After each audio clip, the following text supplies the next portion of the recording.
Très heureuse de vous retrouver, fidèles followers sur Actual Media. Mesdames et messieurs, bonsoir et bienvenue dans les actus de cette semaine. Nous débutons les actus de cette semaine avec les actualités nationales. Le président de la transition, le colonel Assimi Goïta, a reçu en audience l'ensemble des ministres sortants ce jeudi 6 juillet 2023. Cette rencontre a été l'occasion pour les ministres de donner au revoir au président de la transition ainsi que les autres membres du gouvernement qui furent présents. Nous restons toujours dans le pays. Le Premier ministre Dr Choguel Koukalamega, en compagnie de certains membres du gouvernement, est arrivé à Mopti ce jeudi 6 juillet 2023 à l'occasion de l'ouverture de la Biennale artistique et culturelle. Il a été accueilli par les autorités politiques et administratives de la région. Le chef du gouvernement représentait le chef de l'État, le colonel Assimi Goïta, à ce grand événement. Les activités de la Biennale vont durer jusqu'au 16 de ce mois. Sous l'invitation du président russe Vladimir Poutine, le président de la transition, le colonel Assimi Goïta, va effectuer son tout premier voyage hors du Mali en ce mois de juillet depuis son arrivée au pouvoir. À la tête d'une délégation, il prendra part aux travaux du Forum économique et humanitaire Russie-Afrique qui se tiendra à Saint-Pétersbourg les 27 et 28 juillet 2023. Il avait voyagé au Maroc, à Accra et à Lomé lorsqu'il était vice-président sous Bandao. À présent, les actualités sous-régionales. Le président sud-africain Cyril Ramaphosa a plaidé ce jeudi pour un cadre de négociation entre Kinshasa et les autorités rwandaises, accusés de soutenir les rebelles du M23, le mouvement du 23 mars qui avait occupé plusieurs localités dans l'Est congolais. C'était lors de sa visite officielle dans la capitale congolaise, Kinshasa, le mercredi soir. Toujours dans l'actualité sous-régionale, ce vendredi 7 juillet 2023, le tribunal de grande instance Ouaga 1 a rendu sa décision dans le procès de l'appel à incendier le palais de Mogonaba.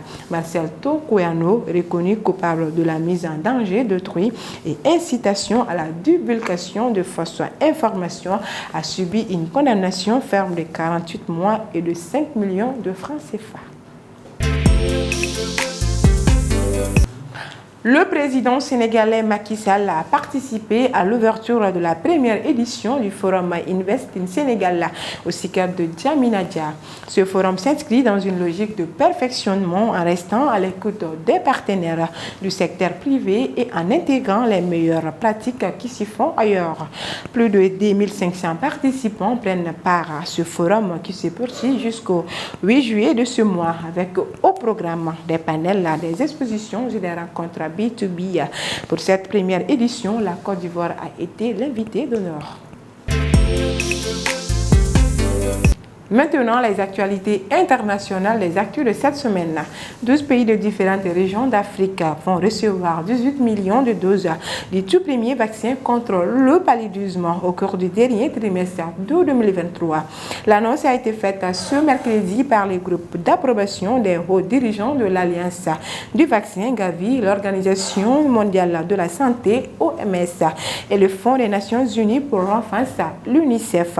Parmi ces 12 pays figurent le Burkina Faso, le Bénin, le Burundi, le Cameroun, le Ghana, la RDC, etc. Ce vendredi 7 juillet, en Allemagne, le Bundestag a rejeté 2 projets de loi sur l'euthanasie dans lesquels sont exclus le droit des personnes de plus de 18 ans de mettre fin à leur vie sous assistance médicale en cas de maladie grave et incurable et dans les cas de douleur atroce.